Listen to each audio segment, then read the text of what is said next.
Saya Stefani Setia Putri Sasongko dengan NIM 8020202084. Tesis dari Erich Fromm menyatakan bahwa manusia pada masa modern ini telah terpisah dari kesatuan prasejarah mereka dengan alam dan juga dengan satu sama lain. Nah, tapi mereka tuh memiliki kekuatan dari akal, antisipasi, dan imajinasi. Dari teori yang dipaparkan oleh Erich Fromm ini, diketahui juga bahwa kesadaran diri turut ambil bagian dalam adanya perasaan-perasaan tertentu. Perasaan itu seperti perasaan kesendirian, isolasi, dan juga perasaan akan kehilangan tempat berpulang. Nah, untuk melarikan diri dari perasaan-perasaan ini tuh, manusia berusaha untuk bersatu kembali dengan alam dan juga dengan sesama manusia. Menurut dari teori psikoanalisis humanistik, bahwa terpisahnya manusia dengan dunia alam ini mengakibatkan perasaan-perasaan yang telah disebutkan tadi, yaitu perasaan kesendirian dan juga isolasi. Nah, perasaan-perasaan ini disebut dengan kecemasan dasar atau basic anxiety. Fromm itu mengadopsi pandangan dari evolusioner humanistis. Nah, jadi manusia itu muncul sebagai spesies yang terpisah dari evolusi binatang. Jadi mereka itu kehilangan sisi-sisi kebinatangannya. Terus karena kehilangan sisi kebinatangannya ini, jadi manusia itu berevolusi, yaitu mengalami peningkatan dan perkembangan otak yang membuat mereka memiliki perasaan-perasaan tertentu seperti realisasi diri, imajinasi, perencanaan, dan juga keraguan. Baru-baru ini ditemukan bahwa terdapat kejadian terbaru, yaitu adanya sejarah kemanusiaan, yaitu bangkitnya kapitalisme. Kapitalisme ini menyebabkan timbulnya perasaan-perasaan kecemasan dan ketidakberdayaan. Isolasi yang dialami dari kapitalisme ini sudah tidak dapat lagi diterima oleh manusia. Oleh karena itu, manusia diberikan ke dalam dua pilihan. Pilihan yang pertama itu adalah melarikan diri dari kebiasaan dan menuju ketergantungan interpersonal, atau yang kedua adalah bergerak menuju realisasi diri melalui cinta dan kerja produktif. Landasan dari Fromm itu mengatakan bahwa kebebasan, ironisnya, adalah hal yang menakutkan. Manusia mencari jalan keluar menuju kebebasan melalui mekanisme. Nah, seperti otoritarianisme, penghancuran, atau konformitas untuk meredam ketakutan dari pengasingan. Nah, setelah Escape from Freedom karya Fromm itu dipublikasikan, para pelajar itu jadi memiliki ketertarikan kepada kasus ini, khususnya pada mekanisme pelarian otoritarian. Dalam Escape from Freedom ini ada gagasan yang dikemukakan, yaitu bahwa orang-orang tertarik akan jawaban yang mutlak akan kepastian. Bahkan jika hal itu merupakan diktator otoritarian ketika mereka merasa takut atau ragu-ragu. Butler pada tahun 2006 melakukan penelitian kembali mengenai Escape from Freedom dan juga The Authoritarian Personality karya Adorno. Menurut Adorno, otoritarianisme adalah akibat dari pengasuhan yang terlampau keras ketika masa kanak-kanak. Nah, hal ini membawa rasa takut yang tergeneralisasikan mengenai dunia interpersonal, tapi berbanding terbalik dengan penelitian dari Butler. Butler sendiri melakukan penelitian ini untuk kembali mengkonfirmasi gagasan dari Fromm, bahwa perasaan ketidakberdayaan disebabkan oleh keterasingan pada masyarakat modern yang bebas, yang mengarah pada ketundukan otoritarian. Selamat siang teman-teman, perkenalkan nama saya Denis Wildan Al-Azam dengan NIM 8020200090. Saya di sini akan menjelaskan tentang biografi dan sejarah singkat dari Erich Fromm.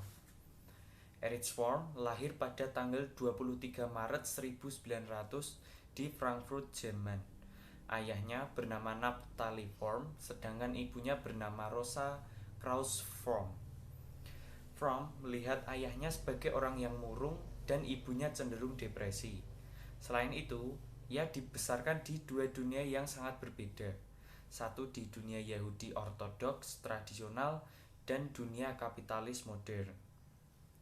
Keberadaan yang terpecah ini menciptakan ketegangan yang hampir tak tertahankan.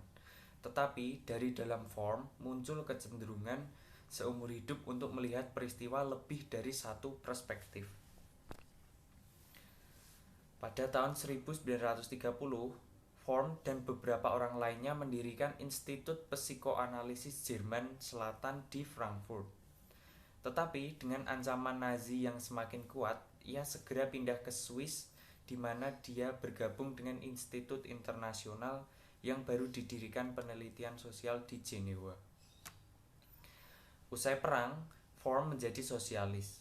Meski saat itu dia menolak bergabung dengan Partai Sosialis, sebaliknya ia berkonsentrasi pada studinya di bidang psikologi, filsafat, dan sosiologi di Universitas Heidelberg, di mana ia menerima gelar PhD di bidang sosiologi pada usia 22 atau 25 tahun. Berikut adalah asumsi paling dasar dari Form. Yang pertama adalah Form mengembangkan teori kepribadian yang menekankan pada faktor sosiobiologis, sejarah, ekonomi, dan struktur kelas. Asumsi paling dasar Form adalah bahwa kepribadian individu hanya dapat dipahami dalam terang sejarah manusia. Ia berkata, pembahasan tentang situasi manusia harus mendahului kepribadian, dan psikologi harus didasarkan pada konsep antropologis, fisiologis tentang keberadaan manusia. Form membagi dikotomi manusia menjadi 3, yaitu dikotomi pertama dan paling mendasar adalah antara hidup dan mati. Kesadaran diri dan akal memberitahu kita bahwa kita akan mati. Dikotomi eksistensial yang kedua adalah manusia mampu membuat konsep tujuan realistis diri yang lengkap. Tetapi, kita juga menyadari bahwa hidup terlalu singkat untuk mencapai tujuan itu. Dikotomi eksistensial ketiga adalah bahwa orang pada akhirnya sendirian. Namun, kita tidak dapat mentolerir isolasi. Sekian dari saya, akan dilanjutkan oleh teman saya. Halo teman-teman semua, sebelumnya perkenalkan nama saya Tiffany Siska Saputri dengan NIM 80 2020 097. Nah, teman-teman kan tadi sudah mendengarkan penjelasan terkait dengan asumsi dasar Erich Fromm. Sekarang kita akan langsung lanjut ke pembahasan berikutnya mengenai kebutuhan manusia. Sama seperti halnya makhluk hidup lainnya, manusia juga terdorong oleh kebutuhan fisiologis seperti rasa lapar, seks, dan keamanan. Tapi, kebutuhan-kebutuhan fisiologis itu tidak bisa menyelesaikan dilema sebagai manusia. Hanya kebutuhan khusus sajalah yang bisa menyelesaikan permasalahan tersebut. Erich Fromm sendiri menyatakan bahwa ada satu perbedaan penting antara manusia yang sehat secara mental dan yang tidak, yaitu bahwa manusia yang sehat secara mental bisa menemukan jawaban atas eksistensi atau keberadaan manusia. Menurut Erich Fromm, ada 5 kebutuhan eksistensi pada manusia. Apa saja kebutuhan-kebutuhan itu? Mari kita cek satu persatu, teman-teman. Yang pertama adalah keterhubungan, di mana keterhubungan ini merupakan dorongan yang dimiliki oleh individu untuk bersatu dengan satu orang ataupun lebih. Nah, gimana sih cara mendapatkan keterhubungan ini? Keterhubungan ini bisa didapat melalui 3 cara, teman-teman. Yang pertama itu adalah kepasrahan, yang kedua adalah kekuasaan, dan yang ketiga adalah cinta. Cara yang pertama yaitu kepasrahan. Gimana sih maksudnya? Menurut Erich Fromm sendiri, dengan seorang individu memasrahkan diri, maka individu tersebut tidak akan lagi terpisah dari dunia, melainkan individu tersebut akan menjadi suatu bagian dari seseorang atau suatu hal yang lebih besar dari dirinya. Dan individu tersebut akan merasakan jati diri dari hubungannya dengan kekuasaan yang dimiliki oleh siapapun tempat di mana individu tersebut memasrahkan dirinya. Yang kedua adalah kekuasaan. Sama halnya dengan para orang pasrah yang mencari orang dominan, para pencari kekuasaan juga menyambut orang-orang pasrah untuk menjadi pasangannya. Ketika kedua orang ini bertemu, mereka seringkali membentuk suatu relasi atau hubungan simbiosis yang memenuhi satu sama lain. Yang terakhir adalah cinta, di mana Erich Fromm sendiri itu meyakini bahwa cinta ini merupakan satu-satunya jalan seorang individu bisa bersatu dengan dunia, sekaligus bisa mencapai integritas dan individualitas. Dalam buku The Art of Loving, Fromm sendiri menyatakan ada 4 elemen dasar yang biasa ditemukan pada cinta yang tulus. Keempat elemen dasar itu adalah rasa peduli, tanggung jawab, rasa hormat, dan juga pengetahuan. Nah, kebutuhan yang kedua yaitu keunggulan, di mana keunggulan merupakan suatu dorongan yang dimiliki oleh individu untuk melampaui keberadaan yang pasif dan secara kebetulan menuju alam penuh makna dan kebebasan. Nah, keunggulan sendiri dapat dicari melalui dua pendekatan, yaitu pendekatan positif dan juga pendekatan negatif. Di mana dalam pendekatan positif ini, keunggulan dapat dicari melalui kreativitas, seperti berkreasi dalam seni, berkreasi dalam gagasan, dan sebagainya. Sedangkan untuk pendekatan negatif, manusia bisa mengungguli hidup dengan cara menghancurkannya. Nah, dalam buku The Anatomy of Destructiveness, Fromm menyatakan bahwa manusia merupakan satu-satunya spesies yang dapat menggunakan agresi keji, yaitu membunuh untuk alasan selain mempertahankan diri. Kebutuhan yang ketiga yaitu keberakaran, di mana keberakaran sendiri merupakan suatu kebutuhan manusia untuk berakar atau merasa berpulang kembali di dunia. Dan keberakaran ini bisa didapatkan melalui dua cara, yaitu cara produktif dan cara non-produktif. Dengan cara produktif, ketika manusia berhenti disapi oleh ibunya, maka mereka akan dengan aktif dan kreatif untuk berhubungan dengan dunia dan menjadi utuh atau terintegrasi. Sedangkan untuk cara non-produktifnya yaitu dengan fiksasi. Fiksasi sendiri merupakan keengganan yang kuat untuk bergerak melampaui keamanan dan perlindungan yang diberikan oleh seorang ibu. Nah, orang-orang yang mencari keberakaran dengan cara fiksasi ini, itu merupakan orang-orang yang takut akan langkah selanjutnya setelah kelahirannya dan untuk berhenti disapi oleh ibu mereka. Kebutuhan yang keempat yaitu kepekaan akan identitas, di mana kepekaan akan identitas ini sendiri merupakan suatu kemampuan untuk menyadari diri sendiri sebagai wujud yang terpisah.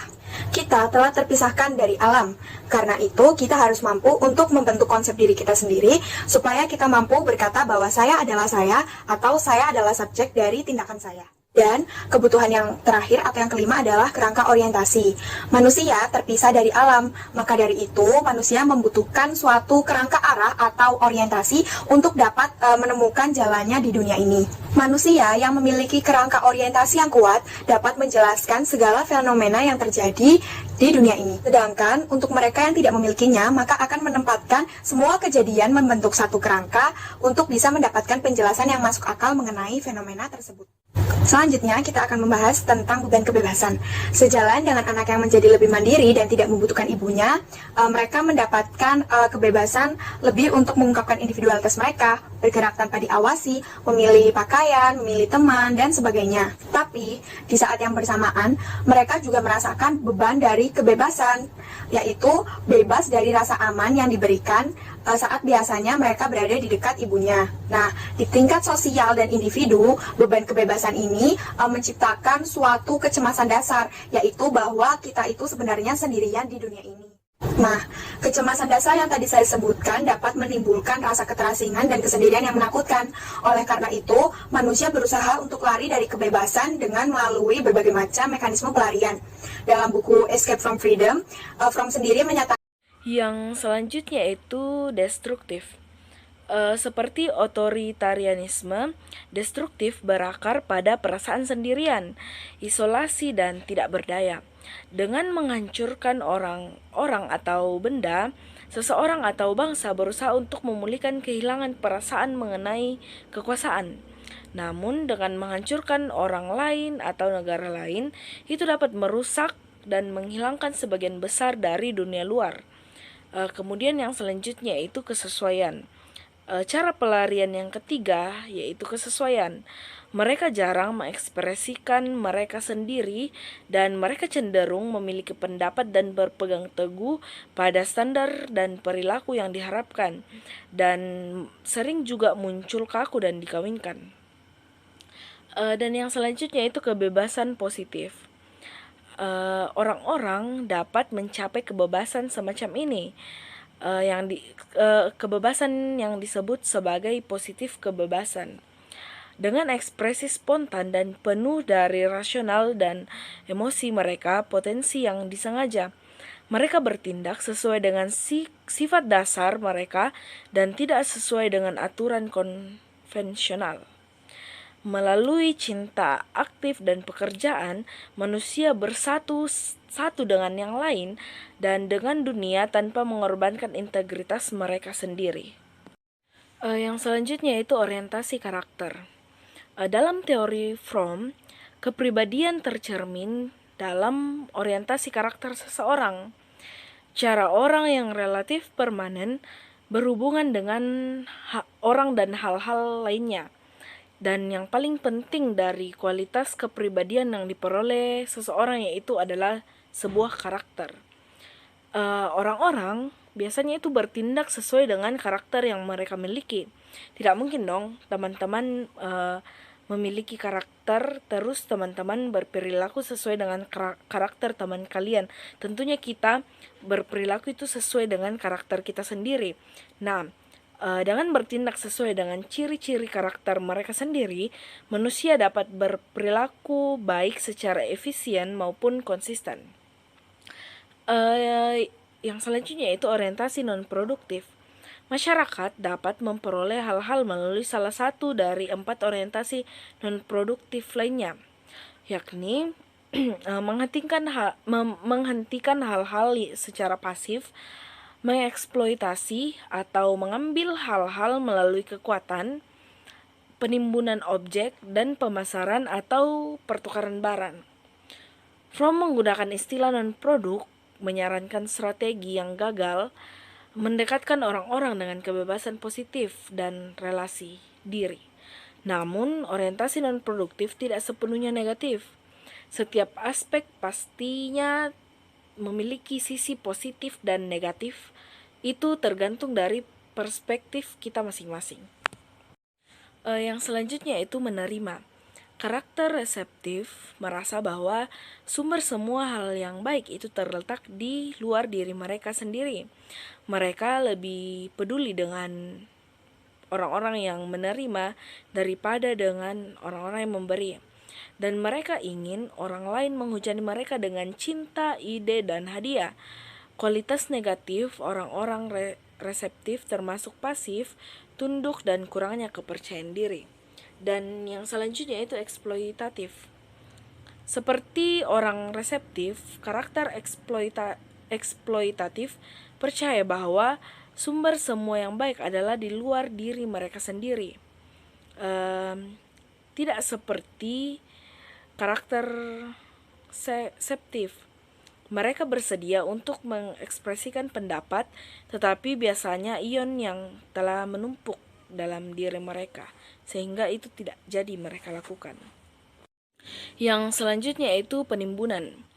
Alih-alih menilai hal-hal di luar diri mereka sendiri, menimbun karakter berusaha untuk menyelamatkan, yakni orang-orang yang telah menerimanya dari kesalahan mereka, memegang segala sesuatu di dalam dan tidak melepaskan apa saja. Bahkan di dalam cinta pun mereka rela untuk mencoba dan memiliki orang-orang yang mereka cintai, dan untuk melestarikan hubungan mereka daripada memungkinkannya untuk berubah dan bertumbuh dengan orang lain.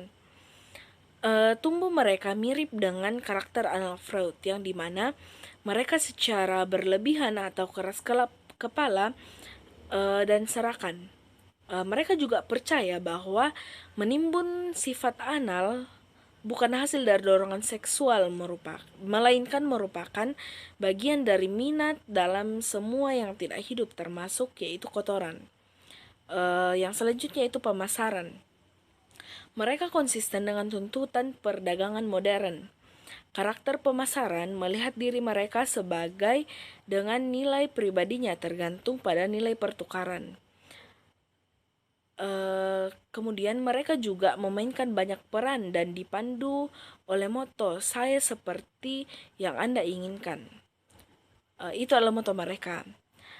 Mereka memiliki sikap positif yang lebih sedikit daripada orientasi lain, karena mereka pada dasarnya adalah kapal kosong yang menunggu untuk diisi dengan karakteristik apapun dan yang paling mudah untuk dipasarkan. Beberapa kualitas positif mereka termasuk perubahan, perhatian, kemampuan beradaptasi, dan kemurahan hati. Selanjutnya akan menjelaskan mengenai gangguan kepribadian. Menurut Fromm, ada 3 jenis gangguan kepribadian, yaitu nekrofilia, narsisme berat, dan juga simbiosis incest. Yang pertama adalah nekrofilia. Nekrofilia berarti cinta akan kematian, dan biasanya mengacu pada pola kelainan seksual, yaitu keinginan untuk kontak seksual dengan mayat. Namun, Fromm memberikan pengertian yang lebih umum bahwa nekrofilia ini adalah perilaku yang menunjukkan ketertarikan akan kematian. Orang dengan nekrofilia tidak semata-mata bertingkah laku destruktif, tetapi tingkah laku destruktif ini merupakan cerminan dari karakter mereka. Secara umum, manusia itu mencintai kehidupan, namun ketika keadaan sosial menghambat biofilia, hal inilah yang membuat seseorang mengadopsi orientasi nekrofilia. Orang dengan nekrofilia mendapatkan kesenangan melalui cara menghancurkan kehidupan seperti pertumpahan darah, kehancuran, teror, dan juga penyiksaan. Yang kedua adalah narsisme berat. Manusia yang sehat menunjukkan bentuk narsisme yang baik, yaitu ketertarikan akan tubuh sendiri. Tetapi orang yang mengalami narsisme berat biasanya mengakibatkan narsismenya menghalangi persepsi akan kenyataan, sehingga apa yang dimiliki oleh orang narsistik itu lebih tinggi dibandingkan apa yang dimiliki orang lain. Apa yang dimiliki orang lain itu bagi mereka tidak bernilai. Orang dengan narsisme berat ini memiliki neurotic claims, atau mereka merasa bahwa apa yang dimiliki mereka itu paling baik daripada yang dimiliki oleh orang lain. Sehingga mereka merasa tidak perlu lagi membuktikan kepada orang lain karena dia telah memiliki hal-hal tersebut. Orang narsistik juga cenderung akan mengalami hipokondriasis atau perhatian berlebih akan kesehatan dirinya sendiri, dan juga moral hipokondriasis, yaitu sikap yang terlalu berlebih akan rasa bersalah, misalnya akan tindakannya di masa lalu. Sehingga orang yang mengalami narsisme berat ini menginternalisasikan dirinya atau terlalu fokus akan dirinya dan cenderung akan tidak terbuka dengan kritik dari orang lain. Orientasi patologis yang ketiga adalah simbiosis incest atau ketergantungan ekstrim akan ibu ataupun pengganti ibu. Simbiosis incest adalah bentuk berlebih dari fiksasi terhadap ibu yang lebih umum dan lebih baik. Orang-orang yang hidup dalam hubungan simbiosis incest merasa sangat cemas dan takut apabila hubungan tersebut terancam. Mereka yakin tidak dapat hidup tanpa pengganti ibu. Simbiosis incest ini lebih parah daripada mother fixation, yang sekadar butuh orang untuk mengurusinya, menyayanginya, dan juga mengaguminya. Orang yang mengalami simbiosis incest ini merasa tidak dapat dipisahkan dengan pengganti ibunya. Jadi pengganti ibu ini dapat berupa orang ataupun suatu objek. Ketika hubungan mereka terganggu, mereka akan merasa cemas karena mereka bergantung pada hubungan tersebut. Pembahasan yang selanjutnya adalah psikoterapi. Fromm terlatih sebagai analisis Freudian yang ortodoks, namun ia menjadi bosan dengan teknik analisis yang standar. Dia kemudian mengembangkan sistem terapinya sendiri yang ia sebut psikoanalisis humanistik. Dibandingkan dengan Freud, Fromm lebih memikirkan aspek interpersonal dari pengalaman terapeutik. Ia meyakini bahwa tujuan dari terapi adalah agar pasien dapat mengenali dirinya sendiri. Karena sebelum bisa mengenal orang lain dan juga lingkungannya, kita harus terlebih dahulu bisa berhubungan dengan diri kita sendiri. Lalu psikoterapi yang dikembangkan oleh Fromm ini harus bisa membangun hubungan interpersonal antara terapis dan juga kliennya, agar klien ini menyadari bahwa oh iya, terapis ini memahami saya. Selanjutnya, sebagai bagian dari usahanya untuk mencapai komunikasi aktif yang saling berbagi, Fromm meminta pasien untuk mengungkapkan mimpi-mimpi mereka. Akan tetapi, tidak semua simbol mimpi itu bersifat universal. Sebagian hanya kebetulan dan bergantung pada suasana hati sebelum tidur. Sebagiannya lagi bergantung pada regional atau wilayah serta iklim, geografi, dan dialek mereka. Banyak simbol memiliki beberapa makna karena variasi pengalaman yang berkaitan dengannya. Selanjutnya adalah metode investigasi Fromm. Yang pertama, karakter sosial sebuah desa di Meksiko. Jadi pada akhir 1950-an hingga pertengahan 1960-an, Fromm dan sekelompok psikolog, psikoanalisis, antropolog, dokter, dan ahli statistik mempelajari karakter sosial di sebuah desa yang ada di Meksiko. Fromm dan Michael McCoby menggambarkan orang-orang di desa tersebut sebagai orang yang egois, curiga akan motif satu sama lain, pesimis terhadap masa depan, dan bersikap fatalis. Sebagian juga tunduk dan protes terhadap diri sendiri, walaupun mereka itu memiliki potensi untuk pemberontakan dan revolusi. Mereka merasa inferior terhadap orang-orang kota yang mereka menganggap diri mereka lebih bodoh dan lebih tidak berbudaya. Jadi teknik yang digunakan oleh Fromm dan timnya untuk menemukan karakter di desa tersebut adalah seperti melakukan wawancara ekstensif, laporan mimpi, kuesioner terperinci, dan juga dua teknik proyektif, yaitu tes noda tinta Rorschach dan tes apresiasi tematik. Kemudian dari hasil penelitian tersebut, ditemukanlah 4 tipe karakter pada orang-orang desa tersebut. Yang pertama adalah reseptif non-produktif. Jadi orang-orang dengan orientasi ini cenderung untuk mengidolakan orang lain dan memberikan banyak energi untuk menyenangkan orang yang mereka anggap superior. Kemudian yang kedua, tipe kepribadian menimbun produktif. Jadi orang dengan tipe kepribadian seperti ini tergolong pekerja keras, produktif, dan juga mandiri. Mereka biasanya bercocok tanam di lahan mereka masing-masing dan bergantung pada bagian hasil panen dan biji yang disimpan apabila terjadi gagal panen di masa depan. Selanjutnya, tipe yang ketiga adalah eksploitatif non-produktif. Jadi orang-orang seperti ini yang cenderung terlibat dalam perkelahian dengan pisau ataupun dengan pistol, sedangkan para wanitanya cenderung menjadi penyebar gosip. Dan yang keempat itu eksploitatif produktif. Kepribadian ini hanya dimiliki oleh lebih dari 15 individu di seluruh desa. Jadi orang-orang yang memiliki kepribadian seperti ini merupakan orang-orang terkaya dan paling berkuasa di desa itu. Mereka mengumpulkan harta dengan cara memanfaatkan teknologi agrikultural dan juga peningkatan wisata. Perkenalkan, nama saya Felisa Fanyala Samahu, NIM 80/2021-17. Materi selanjutnya akan dijelaskan oleh saya. Nah, di dalam materi menjelaskan bahwa Hitler sangat tertarik dengan kematian dan kehancuran.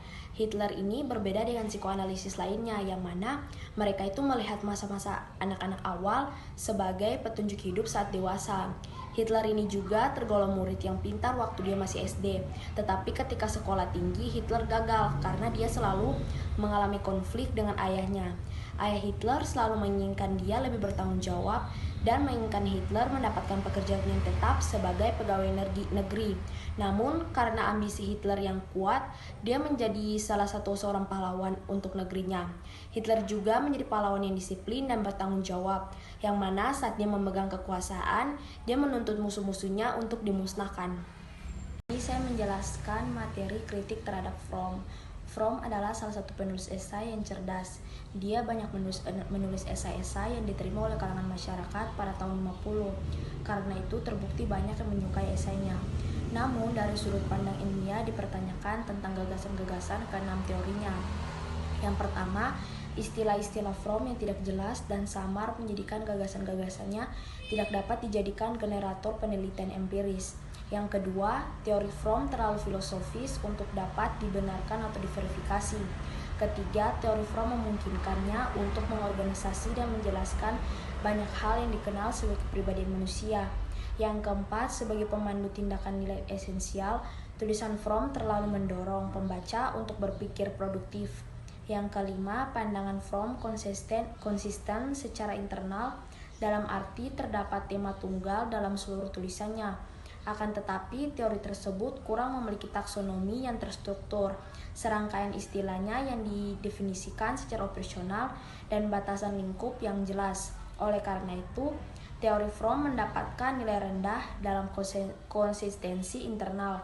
Yang terakhir, karena Fromm enggan untuk meninggalkan konsep-konsepnya yang terdahulu dan untuk menghubungkannya dengan gagasan-gagasan selanjutnya, maka teorinya kurang memiliki kelugasan dan kesatuan. Untuk alasan-alasan tersebut, mereka menilai teori Fromm rendah dalam kesederhanaan. Di sini saya akan menjelaskan mengenai konsep kemanusiaan. Lebih spesifik, pandangan Fromm terhadap kemanusiaan terangkum dalam definisinya akan spesies. Spesies manusia dapat didefinisikan sebagai primata yang muncul ketika titik evolusi determinisme instinktif telah mencapai minimum dan perkembangan otak maksimum.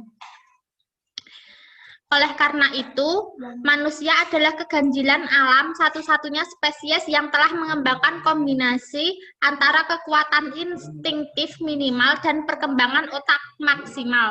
Akan tetapi, kelangsungan hidup manusia terbayar dengan harga kecemasan dasar, kesendirian, dan ketidakberdayaan. Dalam tiap usia dan kultur, manusia dihadapkan pada masalah fundamental yang sama, yaitu bagaimana melarikan diri dari perasaan terasingkan dan menemukan kesatuan kembali dengan alam dan orang-orang lain. Secara umum, Fromm pesimis dan juga optimis. Di satu sisi, ia meyakinkan bahwa sebagian besar manusia tidak mencapai kesatuan kembali dengan alam dan orang lain, dan hanya sedikit orang yang mencapai kebebasan positif. Ia juga agak memiliki sikap negatif terhadap kapitalisme modern. Di sisi lain, Fromm cukup memiliki harapan untuk percaya bahwa sebagian orang akan mencapai kesatuan kembali dan oleh karena itu akan menyadari potensi kemanusiaan mereka. Ia juga meyakini bahwa manusia dapat mencapai kepekaan dalam identitas, kebebasan positif, dan mengembangkan individualitas di dalam lingkungan masyarakat kapitalis. Dalam Man for Himself tahun 1947, ia menulis, "Saya sangat terkesan dengan kekuatan akan usaha demi kebahagiaan dan kesehatan yang merupakan bagian dari perlengkapan alami atau manusia." Dalam dimensi bebas versus determinisme, Fromm mengambil posisi tengah dan menyatakan bahwa persoalan ini tidak dapat diterapkan pada seluruh spesies. Sebaliknya, ia meyakini bahwa individu memiliki derajat kecenderungan terhadap tindakan yang dipilih dengan bebas. Dalam dimensi hubungan kausalitas versus teleologi, Fromm agak cenderung memilih teleologi. Ia meyakini bahwa manusia terus-menerus berusaha demi kerangka orientasi sebuah peta jalan yang dengannya manusia merencanakan hidup mereka di masa depan. Fromm tidak memihak dalam motivasi sadar versus bawah sadar. Ia sedikit menekankan motivasi dalam sadar dan beranggapan bahwa salah satu sifat unik manusia adalah kesadaran diri. Manusia adalah satu-satunya hewan yang dapat bernalar, membayangkan masa depan dan secara sadar berjuang untuk tujuan penegakan diri. Akan tetapi, Fromm menyatakan bahwa kesadaran diri adalah anugerah yang tercampur dan banyak orang tertekan karena karakter dasar mereka untuk menghindari kecemasan yang memuncak. Dalam hal pengaruh sosial versus pengaruh biologi, Fromm menganggap pengabdi sejarah, kultur, dan masyarakat lebih penting daripada pengaruh biologi. Meskipun ia bersikeras bahwa kepribadian manusia telah ditentukan secara historis dan kultur, ia tidak mengabaikan faktor biologi dan mendefinisikan manusia sebagai keganjilan dari alam semesta. Terakhir, walaupun Fromm menempatkan penekanan moderat pada kesamaan antara manusia, ia juga memberikan ruang untuk individualitas. Ia meyakini bahwa walaupun sejarah dan kultur menganggap kepribadian manusia tetap dapat mempertahankan keunikan mereka dalam tingkat tertentu, manusia adalah salah satu spesies yang berbagi kebutuhan manusia yang sama. Namun, pengalaman interpersonal sepanjang hidup manusia memberikan mereka beberapa keunikan. Nama saya Cantika Brilian Kusuma Putri dengan NIM 8020201118. Penilaian terkait. Meskipun tulisan-tulisan Erich Fromm sangat menarik dan bermakna, gagasannya hanya menghasilkan sedikit penelitian empiris dalam bidang psikologi kepribadian. Salah satu alasannya mungkin karena pendekatan Fromm yang terlalu luas. Dalam banyak arti, gagasan Fromm lebih sosiologis daripada psikologis, dengan teorinya yang berhubungan dengan pengasingan dari kultur dan alam secara umum. Ada dua topik yang biasanya lebih diajarkan di kelas sosiologi daripada psikologi. Namun, hal ini tidak berarti topik yang luas ini tidak penting bagi psikologi kepribadian. Kerenggangan kultur dan kesejahteraan. Ingat bahwa tema utama dari teori kepribadian Fromm mencakup kerenggangan dan keterasingan manusia telah disingkirkan dari lingkungan alam, dan mereka dirancang untuk menetap dan terpisah dari satu sama lain. Selain itu, menurut Fromm, kekayaan materi yang diciptakan oleh kapitalisme memberikan kebebasan berlebihan yang begitu banyak, sehingga terus terang kita tidak mengetahui apa yang harus kita lakukan terhadap diri kita sendiri. Ironisnya, kecemasan dan keterasingan adalah hasil dari kebebasan yang berlebihan. Untuk menguji Fromm lebih jauh, Bernard dan rekan-rekannya lalu menguji apakah dengan merasa renggang dari suatu kultur berhubungan dengan meningkatnya perasaan cemas dan depresi. Penemuan-penemuan ini jelas mendukung gagasan-gagasan Erich Fromm, masyarakat modern tempat kita hidup menyediakan kita banyak sekali kenyamanan dan keuntungan. Akan tetapi, kenyamanan tersebut tidak datang begitu saja. Kebebasan pribadi dan individualitas memang penting. Namun, ketika muncul paksaan-paksaan yang mendorong manusia merasa renggang dari masyarakat, hal ini bisa berbahaya bagi kesejahteraan mereka.